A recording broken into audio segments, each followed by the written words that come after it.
Welcome to the Echo Essentials podcast. I'm Scott Clark.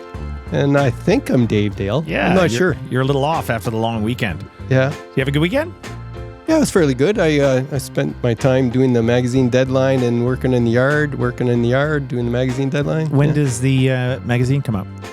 It should be out on the 11th, just in time for the Ferris Fun Day. Ferris Fun Day. Yeah. When's that happening? July 13th. July 13th? What's happening? What are they doing this year? They did a great job last year. More than 20 businesses. They're going to have a passport system with prizes, go around to different businesses doing different things. Oh, cool. I'm going to have a booth at LaPorte's Nursery where I sell my T-shirts and the mags. And, yeah. I see you logoed up your car. Yeah. Isn't that cool? What's that all about? Well, my mechanic did it for me for my birthday. I had decals on the other car that just got taken away to the wrecker. Just in time to pay my property tax. Yeah, the black Kia, 2009. It went 255,000 kilometers. Oh, I bought it for $7,000 down south, used about 4 years ago. So it did well for me. You got your money's worth. Yeah. So we have two representatives from the North Bay Public Library coming in, and we're going to chat with them a little bit. And I know one of the first questions that I talk to them about is why are libraries relevant? And you and I had a vibrant conversation even before they came in. We were talking about it, and you were very passionate about how you feel about the library. Tell me why that is. Well, I grew up with libraries. I was where I did a lot of reading, a lot of research. When I went to come to North Bay, I was living in Toronto, went to Toronto Metropolitan Library downtown. I researched North Bay there. It was, and when I came here, I went straight to the public library. I went through all the Nugget archives, like the microfiche, right? It's always been, I don't know. I did too, right? Like, so we didn't have the internet and things, so you had to go to the library to study. But libraries have changed a lot. Like, I remember even in our elementary school, we had a really nice library with a full-time librarian. Like, I don't think they have those anymore in schools. Well, they struggle to have those. I know people that are librarians in the school system, and they're very frustrated. They're underfunded. They're the last one at the trough. But they provide good use, right? It's not just about a room with books in it, right? It's just not just about books. I guess maybe the other thing is, as a Nugget reporter and lately with the newsletter, I know there's a lot of events going on there. I know there's a lot of meetings. I've been to them myself. It's a hub of activity. You don't want to say homeless hub.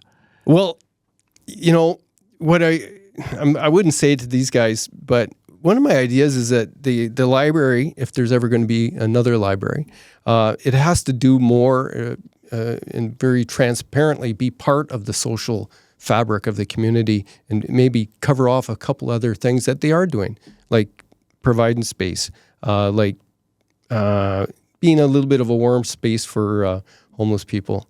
And we know that the city's looking for a homeless hub, and if the library needs a new building and their building's already being used as a homeless hub, then I won't bring that up. No. But it's really interesting because in this interview they'll talk a little bit about some of the most marginalized in the community will use the library as well as a place to be warm, place to be cool. Yeah, they mentioned that in their presentation to council. Yeah. And but do you think that's is that any way enticing to like a young family wanting to go to the library? Because I remember taking my kids to the library for story time, but I'd be a little hesitant. Not that I'm afraid of people who are homeless or anything like that, but sometimes you've been in some stores downtown where someone's having a bad day. Like they're having a bad day. Well, that's why they have the security there, because it was getting a little dicey. So they have full-time security. Yeah, and that was before COVID, right? I would say that there should be another place for marginalized people who need to use it for other than, research and stuff, reading stuff, accessing material. If they're going there to be warm because there's nowhere else to go, there's got to be another place for that, right? You shouldn't be loitering in the library. It's interesting that, because we're part of a communications network here and what we do, I find the biggest challenge is because I actually pay attention to things that happen in the city. And for me today, I find it harder to get information about what's going on. Yeah. And so, I actually don't know all the things that are happening at the library. And then you say, well, go to the website and that. But it's interesting. I think in our day-to-day, just the cadence of it all, it's like, is that the one thing I'm searching, what's going on at the library? Or am I searching something else? It's a real challenging, there's so much information happening. It's really hard to weed through things. Yeah, it's true. And all the media outlets can't cover off all those bases. We used to have a really healthy events digest and things coming up, and that people counted on that. Mm-hmm. And those places use that to promote themselves. When the internet and everything came about, everybody had their own websites, but then they realized nobody's coming to their website, right? There's a library event in our newsletter. There's one almost every week in our newsletter that I noticed there's something going on at the library. And where do you get the information when you put that in? Well, Tourism North Bay has an event listing on their website. So it has some stuff. Yeah. Creative Industries has a Facebook page that has some things. Mm-hmm. There's a North Bay Events Facebook groups that have different things. I go directly to some websites of some groups I know that do things, so I check to see the details. Mm-hmm. I got to go everywhere to get it. That's why the newsletter is valuable. It curates a little bit of that work. NorthBayEcho.ca. Sign up for it today, and you'll go free into your inbox. It's that simple. And at the end of the day, it helps us grow what we're trying to do here and to get that community voice out.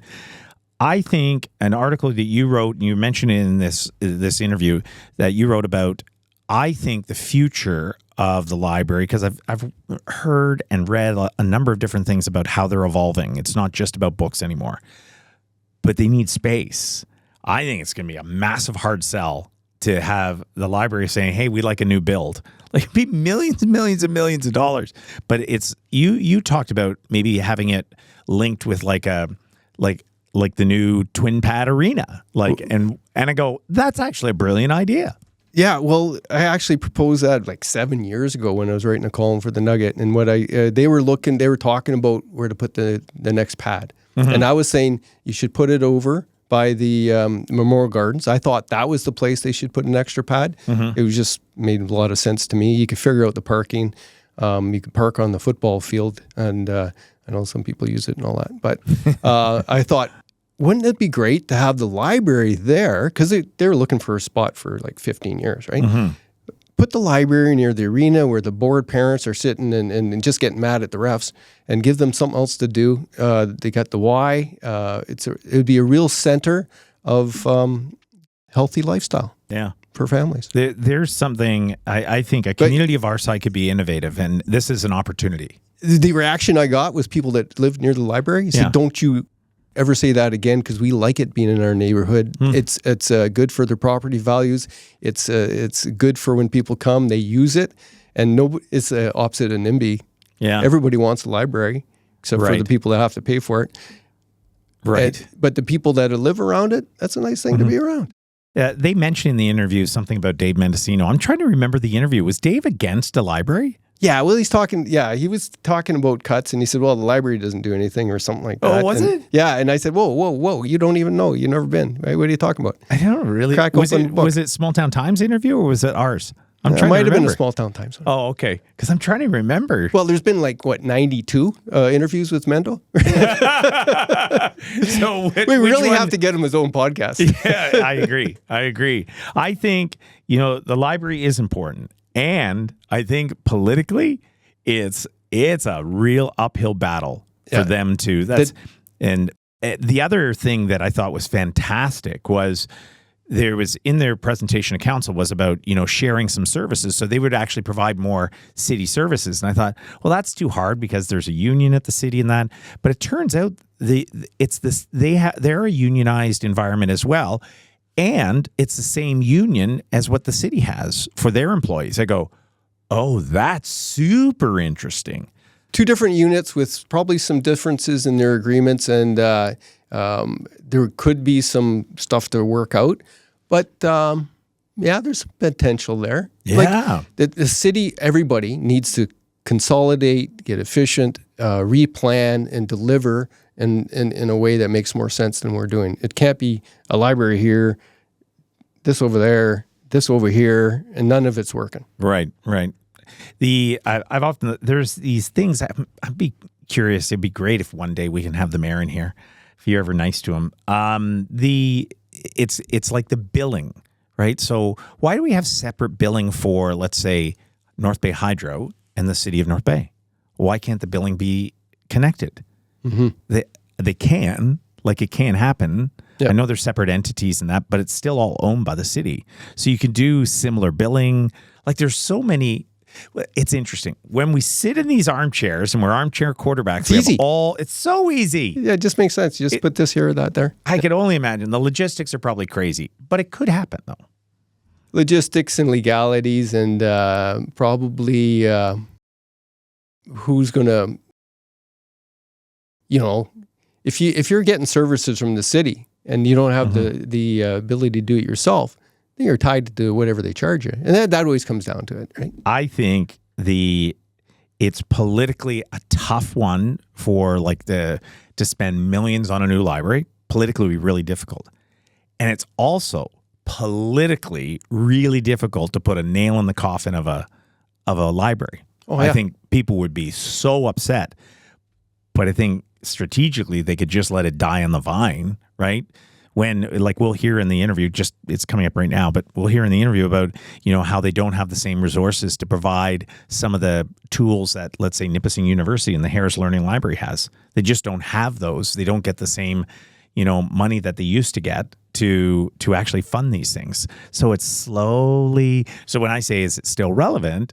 It's if you slowly kind of suck the life out of a library, it won't be. But they're doing great, and their numbers are huge, and a lot of communities have thriving libraries. Mm-hmm. East Nipissing, they're very active. Calendar, they got lots going on. They're trying to do a rebuild too. It's been everybody. That's it. It's the same problem. You're absolutely right. They have really good numbers. It would be interesting to see what happens. I think this change or this flip they're going to make to not-for-profit, that they'll be able to do fundraising and things like that. They'll be able to get some more corporate connection with the library, because I think there's some really passionate corporate people that would be absolutely into the library. And so I think let's get into the interview. It's a good topic. Yeah, let's get into it.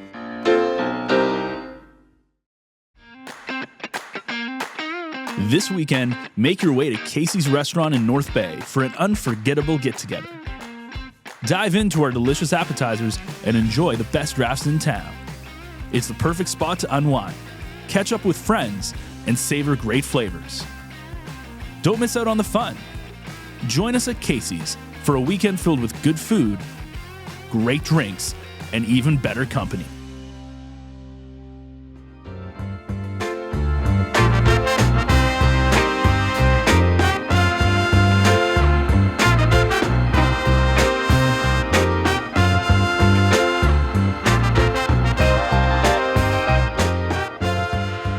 Today, we're going to check out the library and all the issues surrounding it. We have Don Curry, Chair of the Library Board, North Bay, and Ravil Veli, CEO. Thank you for coming to the podcast, guys. Thank you. Well, thanks for inviting us. I saw that you guys had a presentation to council, and some people are just surprised. We still have a library? We're still talking about it? What was your main goal in the presentation? What was what were you trying to do as far as convincing council? Well, all the agencies, boards, and commissions were invited to do a presentation to council, and they gave us some guidelines that they wanted us to cover. So we covered those guidelines, how we fit in with the city's operational plan and strategic direction. But we also wanted to get across the point that prices are going up. We don't have as large a staff as some libraries our size. We don't have the budget of some libraries our size. We're in a very old building. We've been kicking a new build down the road pretty well every term of the library board. And now it's down the road on paper about 10 years, may move up, may move down. But those were some of the points. Ravil had many points on top of that. Yeah, we were the guidance we'd received from the city, basically from the CAO, John Severino, was that these were opportunities for us not to sort of rehash our budget type of thing, because the budget's already done, but basically to sort of give councillors, particularly the newer councillors, some idea of what we do and what kind of an impact we have on the community. And that was the main purpose of these kinds of meetings. And so Don did a great presentation in terms of our impact on the community. We produced the sort of statistics and numbers. One of the big ones, I think, that sort of raised eyebrows was we had about 150,000 people come through our doors, which is a significant number for an institution in a community the size of North Bay. And then we had other statistics that showed, the kind of stuff that's used at the library, what kind of places we have at the library that the public uses. And we want to give some of the impression for those who might not be familiar or not coming to the library often. The library was more than just books and print materials, etc.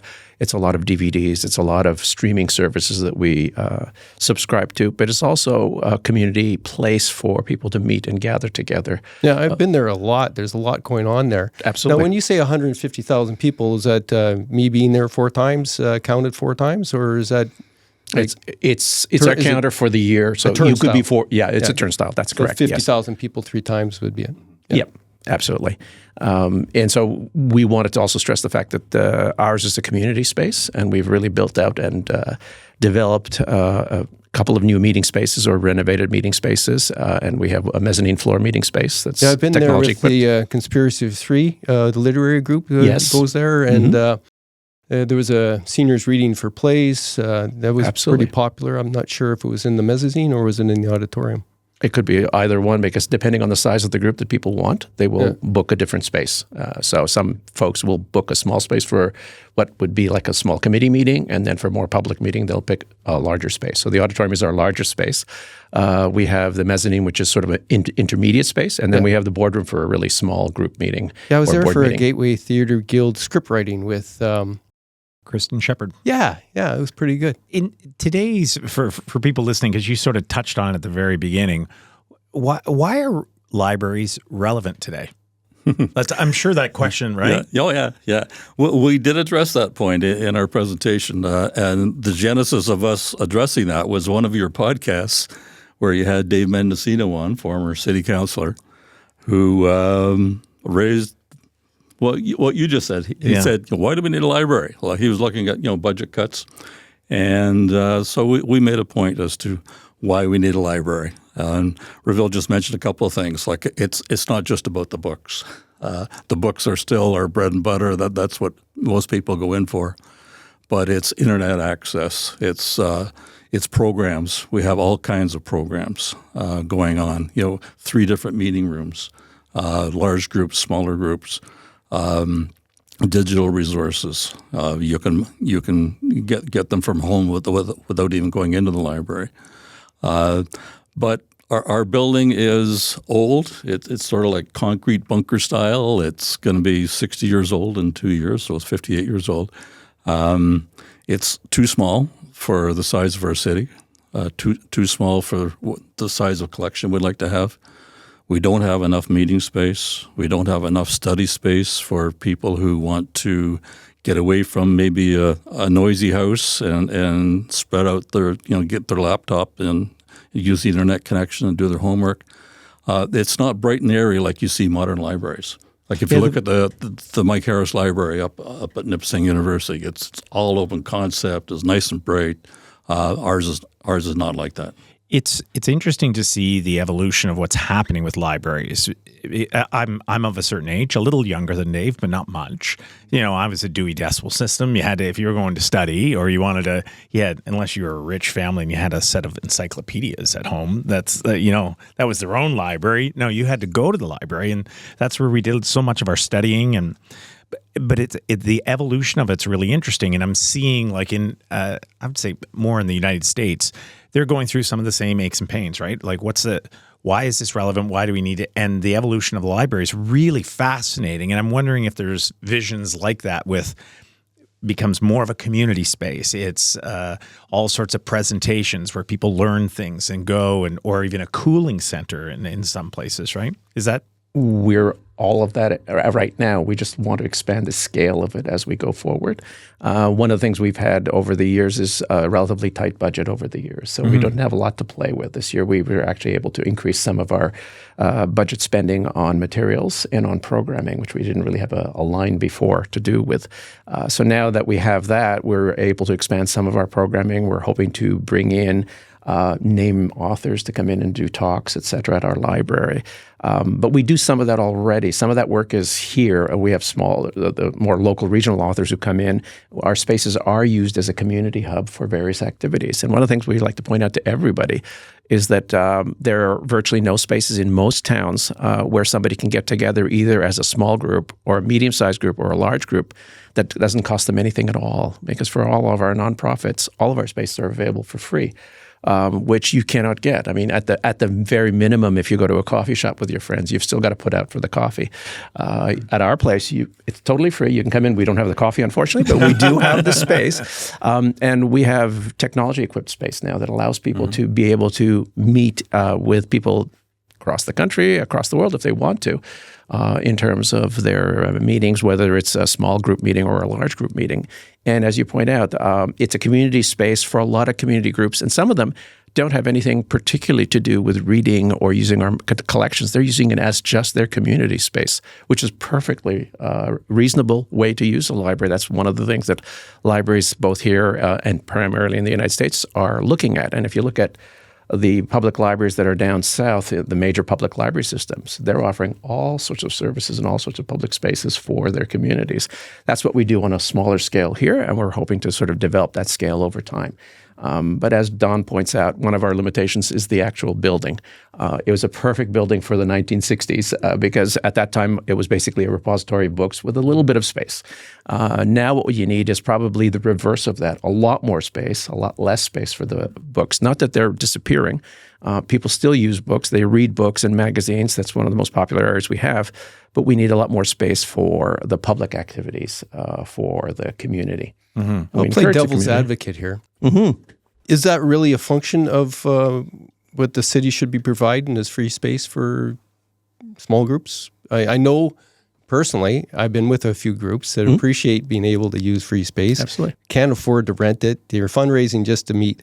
But is it really? Well, I think public libraries are there to build community. And what we want to do with public libraries and the spaces that we make available to the public is build that community. And the community is made out of small segments and large segments. They're interrelated segments. Sometimes they're not related segments, but they're all building part of that sort of community in North Bay.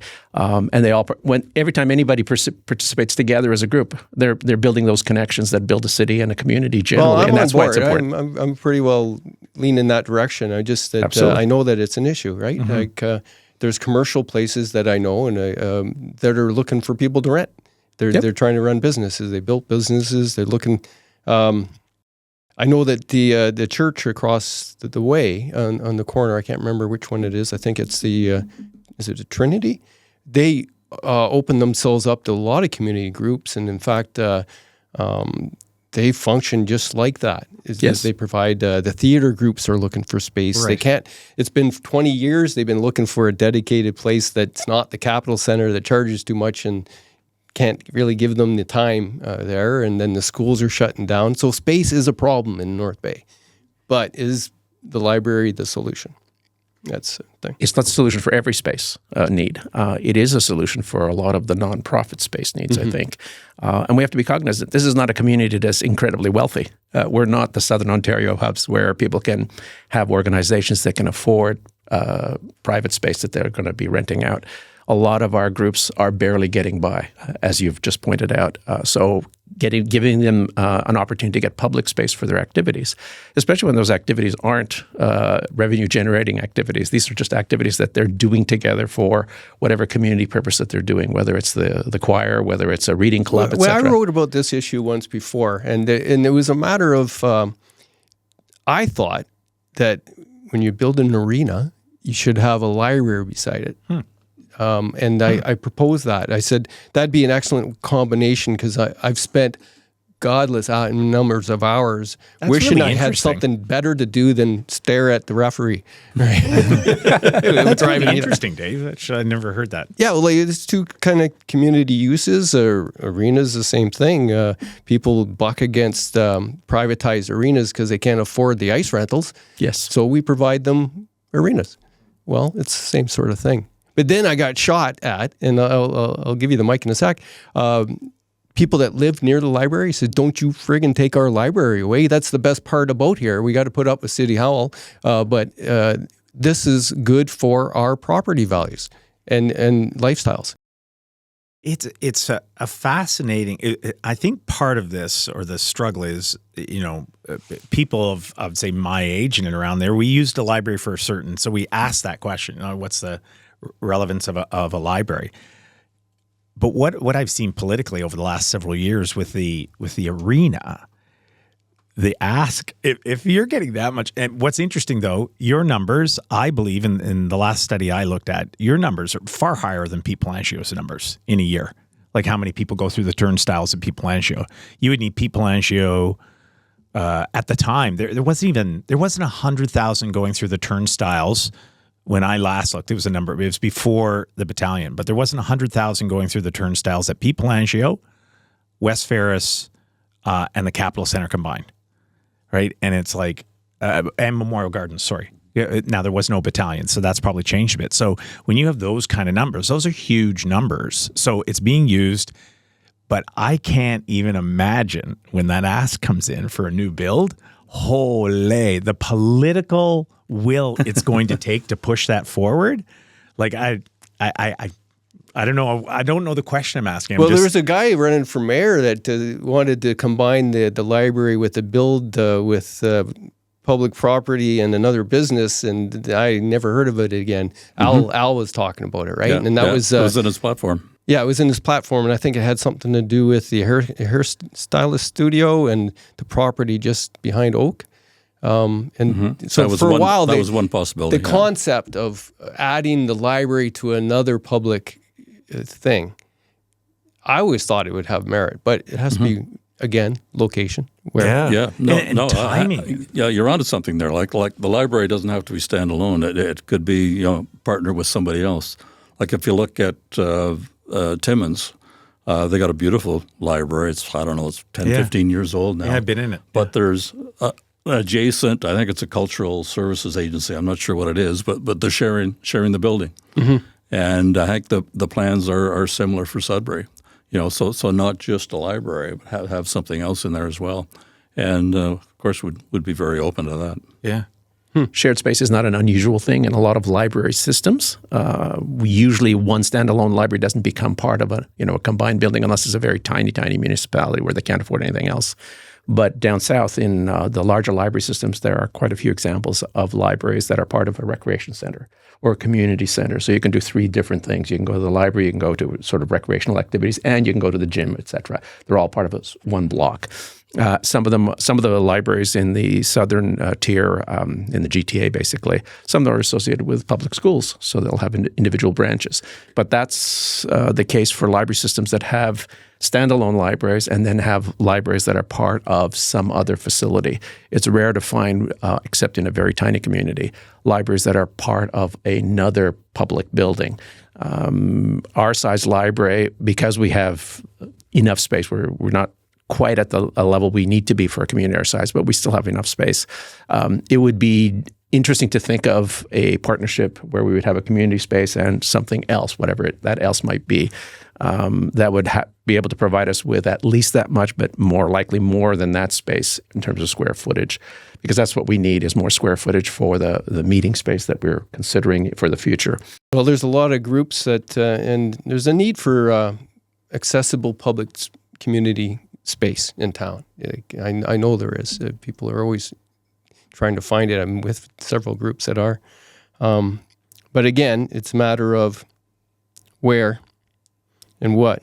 And I would think timing too, right? Yeah. Because to plan something like that, and you have to find all those synergies working at the same time, at the same needs, and it's like it's different timing. So all the planets have to align at the same time and to make it all happen. I still love that idea of, like you said, Ravil, but the tied with the recreation center or like the hockey. Man, that solves a few different things. I envisioned it right in between the expanded Memorial Gardens and the Y, right? And it's one-stop shopping of family activity. Otherwise, you got to bounce. The library we have here is parking's an issue. Absolutely. I know it is for me, and especially was when it took a year to fix the steps. Like, I don't know what happened there, but it was a pain in the rear, right? But again, the location of your library is almost ideal for a lot of portions of your socioeconomic pie, right? There are people that probably single-parent families downtown, people that are either on welfare, accessing DSAB at the City Hall, beside City Hall. You said that staff. in your report, actually, about that. Did you intimate that the library could take on some of the things that the city can provide because of your hours of operation? That's correct. I've offered that previously to the previous CAOs because the library's hours are, of course, more extensive than the service hours at City Hall. So there are some services that we could provide from our service desks until 9 o'clock most evenings, and then on Saturdays, which of course the City Hall does not provide. They would have to be calibrated to the what we have in terms of our talent on board and what could be feasibly done from a service desk. There are some things only City Hall can do, but there may be other things that could be switched over, and I've mentioned that to the current CAO as well. So we'll explore that in the future to see what we might be able to help them out with. One of the things I do want to sort of go back to, and you were mentioning it, is we serve vulnerable populations, being in the downtown core, and that's an important part of our role in there. But it's also part of our incredible challenge because our library staff aren't social workers; they're not health professionals, etc. We've had some training, we've had some support, and we do get a lot of support from DSAB, etc. But we deal with vulnerable populations that can be extremely challenging. And that's why one of our big costs is security. We pay a significant portion to get security for our library. We've had to do that. Pre-COVID is, I think, when we brought it in, simply because the issues were getting too difficult for both our staff and our clientele. And it's a delicate balance because the vulnerable populations bring some issues with them. Some of our traditional populations feel uncomfortable at times with that vulnerable population. So you're always balancing out vulnerable versus the more traditional library users. But we're a downtown library. That's part and parcel of how you are in most downtown libraries. I used to work in large library systems, one in D.C., and the Downtown Public Library in D.C. was a hub for all sorts of vulnerability issues. And at that time, when I was working there, their security staff was actually armed. So they were walking around with guns on their holsters, which tells you just how much of a challenge it can be. Thank goodness it's not here. But I got here in, I think, started 2014. Each year it's gotten progressively more of an issue in terms of the vulnerable populations. And they don't have anywhere else to go downtown. We've got the hours for both the cold periods of the year and the hot periods of the year where they can, because the daytimes they don't really have any place to go. They're fine to use. And we have people for whom our washrooms are the only place they really can get washed up and cleaned up for whatever they're going to do for the rest of the day. So you're balancing that out with somebody else who's in there and wants to use the washroom, et cetera. Those are sort of sort of a finessing act to try and sort of balance those competing issues in the library. Well, we're going to have to take out some of those issues and provide that service elsewhere, maybe with the community hub, homeless hub that they're talking about. There's going to be some alleviation from that issue. And then the space could be used for more appropriately, and maybe people won't feel so bad about going there. Maybe we can kick out somebody at City Hall and take more space out of there, right? Don't you just go into City Hall and put the bug in their ear and say, hey, don't you guys want a big white elephant somewhere? Like, go build another place, right? Maybe beside that big, empty, useless Mike Harris Learning Library that nobody seems to go to that I know. Oh, stop it. Yeah. It's an excellent library. It's a superb library, I've been there. It's superb. And the part I learned about the Nipissing University Canada College Library was like the amount of studying you could do, like the access, the online access. Absolutely. Ravel, you have the same with the North Bay Public Library? Can you still do the same level of research like at the... Absolutely not. No. Oh, it is years ago, different? we used to be able to do, because the province of Ontario funded a whole set of databases, a broad set of databases for research for all public libraries. And then as part of budget cutbacks, I think I can't remember the exact year, but it was a few years pre-COVID, they cut that out of their budget. So then libraries were scrambling around to actually pay for databases. Really? And most libraries, unless you're in the Southern Tier or the GTA where you could afford it, couldn't keep up with those databases. So we don't have those databases anymore. So that's one of the issues. Ontario Library Association continuously tries to promote, and so does the Federation of Ontario Public Libraries, the government, to sort of restore that funding so that everybody can have access to a basic set of databases that are paid for by the government, because they're incredibly expensive. And when you buy it as a group, as Ontario used to do, it became affordable to our level. It's unaffordable for most libraries once it becomes individual databases that you have to purchase on a one-off basis, because they're all licensed databases. You don't own them. You're just licensing them for a year or whatever the term is. So that's the difficulty. The Harris Library does have all those kinds of research databases, but that's a university-funded database. It's not funded by the government directly. Is it accessible to the public to use? The Harris, you mean the Harris Library? Yeah. The Harris Library is accessible for public use, and I think you can use the databases when you're at the library. You cannot use them remotely. The difference when we had it from the Ontario system for public libraries is that there were some that you could use remotely. A lot more you had to use only in-site at the library. But a lot of people are reluctant from the general public to go up to a university library. It's sort of an intimidating factor. They would much rather do their research at a public library. And the other factor that's to be considered is the Harris Library has a lot of academic databases. And public libraries don't really need academic databases. They need more generalized databases. That's what the Ontario provincial government used to provide us at no cost to us. They would just buy it, and that would be part of our slew of offerings. And unfortunately, that was pulled. I wonder if sorry, Don, go ahead. Yeah. On that note, I'd like to say, MPP Vic Fideli, if you're listening to this podcast, our annual grant from the province of Ontario has been $106,000 for as long as I've been on the library board, which is 6 years, and I think it goes back Quarter century. Before that as well. Like it hasn't changed one penny each year. So that means the taxpayers of North Bay are paying 90% of the cost. We do have our own fundraising, which brings in some money. But the province is, I'd say, not paying its fair share. And is that the same for all the libraries, public libraries? They vary by the amount that you get as a grant is based on your size, et cetera. But the fact that the rates have not changed in about a quarter century. So almost everybody's getting exactly the same as they used to get 25 years ago. Which is about 25% less. Yes, depending on how you look at the inflation I'm rate. not sure if it was a good strategy to remind him that he's giving you any money at all. You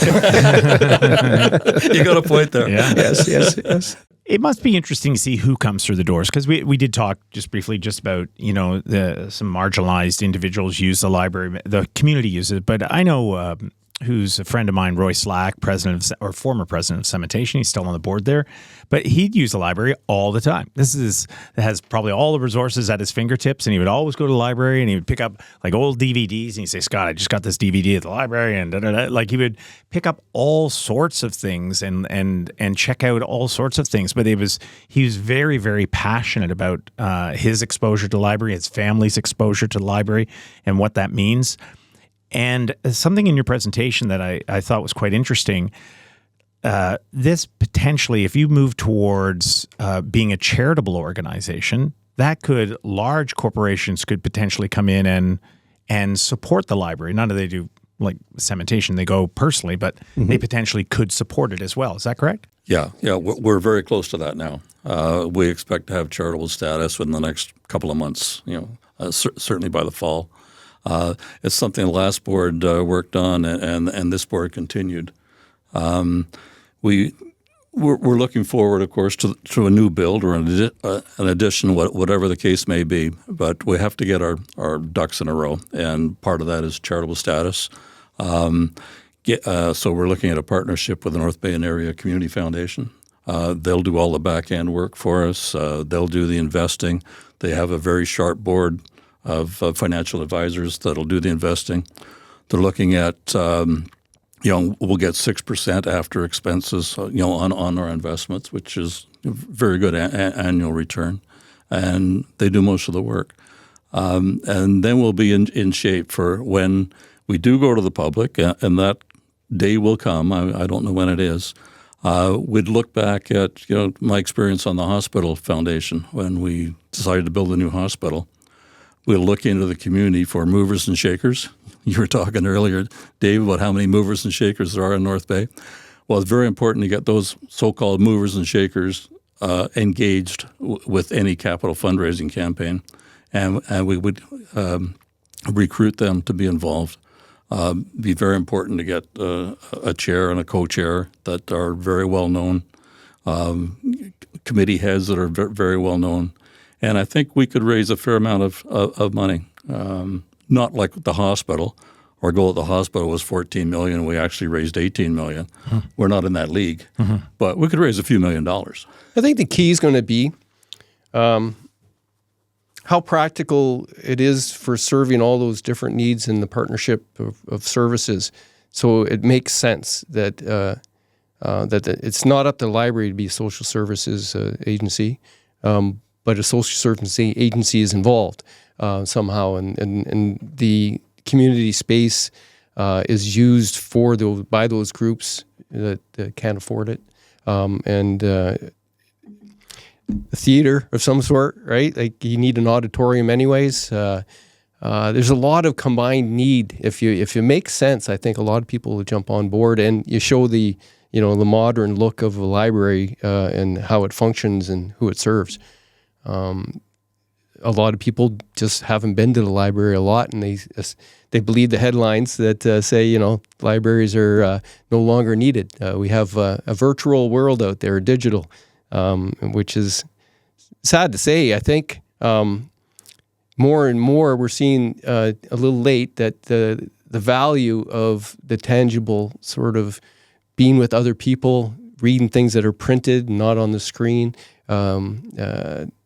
Although that said, one of the ideas I had when we were talking was a kiosk at the arenas where they can be little mini learning centers where people could study and connect to the library. I'm just not sure if what that's all about. I know I think the tourism ones have a bit of a kiosk where I think that would help put the profile of the library and what's available a little bit further into the people's minds, which might help you down the road. Mm-hmm. Oh, we have our new sign out front now. I was waiting for Ravil. I picked them up today, and I was looking at all the ads going by on the sign. I mean, it's great. Like we just got it going like 4 weeks ago, and that's a start. I certainly agree. We have to keep up with the times and make sure we're reaching as many people as possible. North Bay Echo is proud to partner with Twigs Coffee Roasters, a part of the community since 1995. Twigs offers a wide selection of quality beans, fresh roasted in-house every day. Find your favorite specialty drinks at our espresso bar, rejuvenate with freshly squeezed juice, or treat yourself to mouth-watering selections from our gourmet deli. And don't forget our irresistible fresh baked goods, including uncompromising gluten-free options. Twigs has 5 locations to serve you, from North Bay to Sturgeon Falls to Sudbury. Order online for pickup at twigs.ca. And coming soon, you'll be able to order fresh roasted coffee beans direct to your doorstep from our distribution center in North Bay.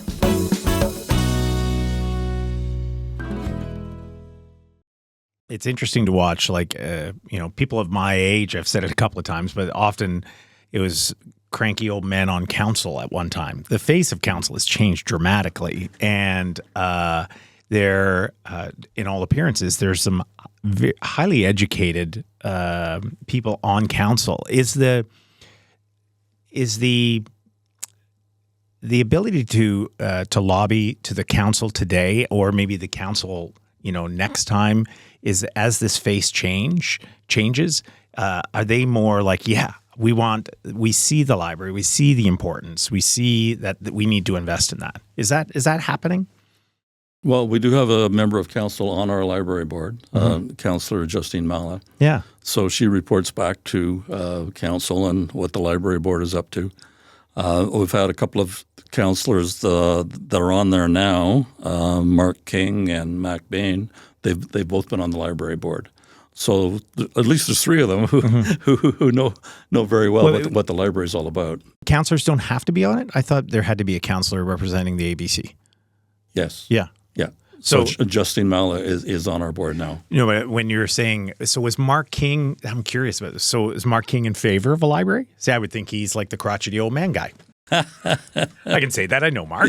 Mark's Sure been in here. I know Mark too. Yeah. I never asked him. I don't know the answer to that Well, you question. got the old part right anyways. Well, when he was on the board, he was a fiscal conservative, as he always is. Yeah. But he was very supportive of the library Okay. when he was the council member on the library. And I'm trying to remember the other fellow. Was Mac on, Bain. Mac Bain? Mac Bain. No. And George Marousas, who passed away. No, And there was George another. would have been an George advocate for was sure. an George- incredible George was supporter. great. Yeah, he was. Yeah. But so was Mark King. I mean, he had issues at times when we were talking about budgets. Yeah. But other than that, he was a good supporter of the library, and we valued his support and his input when he was the council member on our board. This was a while back now. But there was another one, and I'm trying to remember his name. Mike Anthony. Yes, Yeah, Mike Anthony. Yes. Yeah, He was Mike another Anthony. one who was also fiscally conservative, Yeah. but was a supporter of the libraries Yeah, for generally. sure So he was. it was always an interesting battle because they were supportive of libraries, but then they didn't want to support the budget for the library. Yeah. So it's always a battle. Yeah, but in your presentation, you showed clearly that any other library at this level, you're operating it way more lean and mean Absolutely. than other communities this size. Absolutely, yes. And it's always interesting when I go down south and compare when I meet fellow directors about the GTA libraries, because of course they've got the kind of resources that they can do a lot of things. So I remember when we were at the meeting at the city council, Ms. Inch was asking us about a program that she was interested in, and that would work if we had more budget. But that's something easily done in a GTA library because they have that kind of budget. And I can't remember what it was. Do you recall what she was asking for? Some sort of I don't recall. is it a studio or music making? Yeah, I saw actually in there was music. You can record your own music. I saw that in how libraries are evolving. You can rent the Yes. studio and that, and which is fantastic idea. Yes. And those aren't inexpensive. That's right. You have to have some capital to spend that money. Exactly. So And the on upkeep. On that, the police chief was in here, and I'm always taken back when and they're one of the ABCs, right? And so Yes, they are. that what is it? 90% of the budget is really salaries. So I'm thinking libraries probably the same. You have 22 staff. It's probably the lion's share of the budget is salaries. We're a service organization, which means basically personnel is the lion's share of salaries. That's right. So you don't have a lot of money to really do Are there, projects. is That's that correct, 22 which is- FTEs or full-timers? 22 FTEs. Yeah. Okay, so Yeah. part-timers Full-time as equivalent. well. Yeah, there are a lot of part-timers. What that is your want- budget for staff? We're for staff. Well, off the top of my head, we run a $2.7 million overall budget, and personnel is probably around 80%, 85% of that. Wow. And that's a bit high compared to our sort of northern area libraries, but those are libraries that are not unionized. So when you Oh, compare you're it to unionized? we're a unionized library. They're the same union, offshoot of the same union as So the quality city. jobs, quality pay, which is good. We're very progressive that way. That's right. Yeah. So they're part of the same union. Okay. And our library employees, their comparators for salary and benefits are the city employees. Gotcha. So when we do our negotiations, as we're going to be doing in the fall, we usually wait for the city to make the deal in terms of what the salary structure is going to be, and then we get that salary structure. But we don't have nearly the ability of the city to be able to manage that. So it's always sort of a worrisome point of the year because we're thinking, this will tie us in for the next 3-4 years of what our salary structure is going to be like. So now that you say that, I was thinking, because earlier when we were talking about, you could take on maybe some city functions at, a help desk or whatever it happens to be. I thought, well, in my head, I'm like, well, that'll be hard because they have a union. And if you're all the same, that Yes. gets more a lot more interesting. Really interesting. Yes, there may still be some issues because it's a subset of the larger union, and some of our working conditions are slightly different from the city. Right. But aside from that, it would be a lot easier because they're part of the same overall union than it would be anywhere else. Okay. So it's just a unit. It's a labor unit of the. Yes, the majority of our employees are unionized employees of the same union, the QP union. It's also the part of the city union, and then we have the managers and I, and that's it. We have a relatively lean organization. Mm-hmm. Well, we're nearing the end of the time allotment for this. Is there anything? Is there anything that we've missed so far that you'd like to have said? I think one of the things I do like to stress in terms of just our basic collections is the divide that we're seeing in terms of the cost for digital versus print resources. You, Scott, remember it as print resources. We still have a lot of folks who use our print resources, but there are growing number of folks who use our digital resources. And the cost digital versus print is just incredibly different. Way more expensive for digital, and we don't own digital. So we own a book, and we keep it as long as we can keep it, and we can still buy another copy later. Digital resources, we're basically licensing. So it's money-making for the publishers, but it's an incredible drain on public libraries, even academic libraries. They're finding the same kind of thing. And that's very difficult for us because the folks who do want digital resources, they'd like more of it. But the cost is so many factors higher than a print book. How do you keep up with that? And that's one of the things we're facing.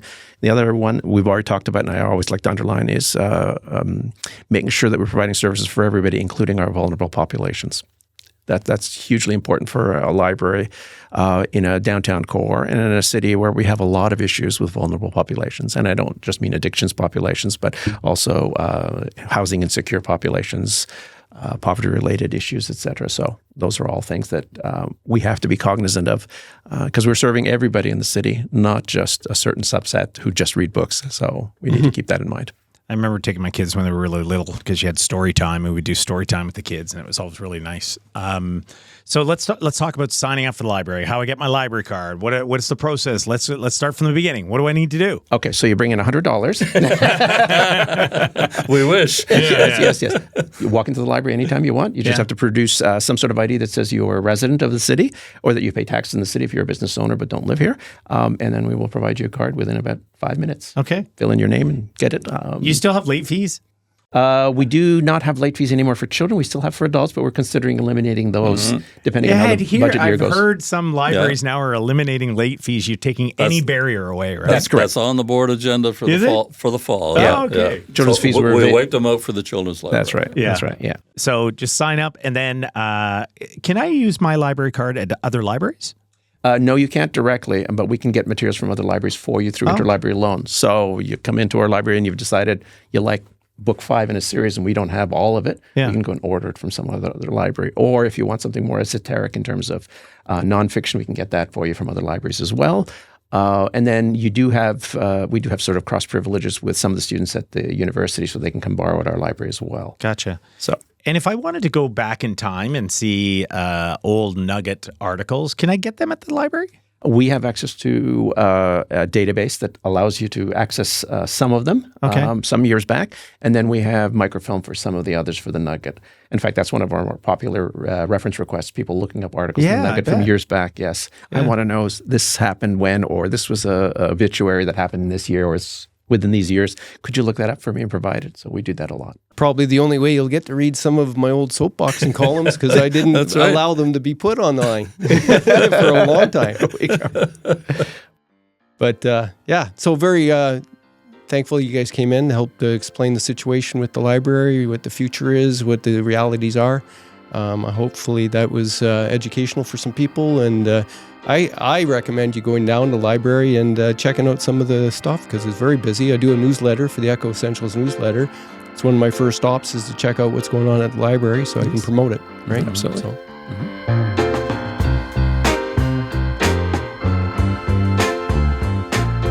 I'm pleasantly surprised how that went down. I didn't know how. I think they would have been clawing to find ways that make them relevant, but there's lots of different things that they're doing.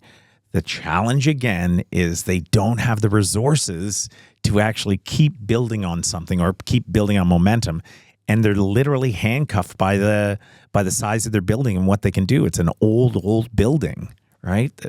Yeah, nobody wants to fund them to the way that they need to be funded. The province has capped it and hasn't increased it, right? North Bay's pretty well nickeled and dimed them as well, even though they poured a lot of money in there. Everybody thought libraries would die when the internet came. They didn't. No. And they're thriving in some ways, and I think they can be part of the cure. I think they do. I think they can be. I need to go more. I don't go enough. I'm going to make a concerted effort to get out there more and see what the library has to offer, and which includes maybe booking some space, because the space is free there. So if we bring people there and clients there, and like we want to do I think nonprofit groups are allowed to use it free. Oh, it's only nonprofit. Or organizations. Well, we're nonprofit.